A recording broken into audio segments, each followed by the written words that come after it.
Isa ka bang opisyal ng barangay o isang mamamayan na nais malaman ang iyong mga karapatan at tungkulin sa iyong komunidad? May mga tanong ka ba tungkol sa tamang proseso sa barangay?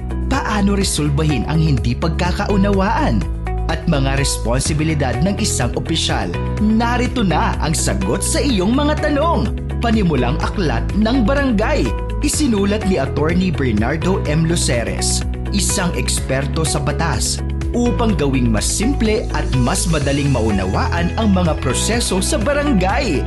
Ano ang matututunan mo dito sa aklat na ito? Mga kwalifikasyon at tungkulin ng barangay officials, tamang proseso sa reklamo at hindi pagkakaunawaan, barangay mediation at katarungan pambarangay, recall ng opisyal at pagtaas ng pondo ng barangay, at marami pang iba. Bakit mo ito kailangan basahin? Taglish format, simple at madaling unawain. Step-by-step guide, malinaw na paliwanag sa mga batas at regulasyon. Tunay na kaso, alamin kung paano ito hinarap sa barangay.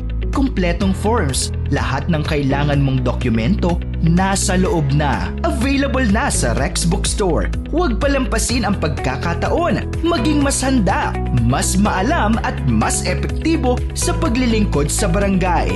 Get your copy now. The publication is limited.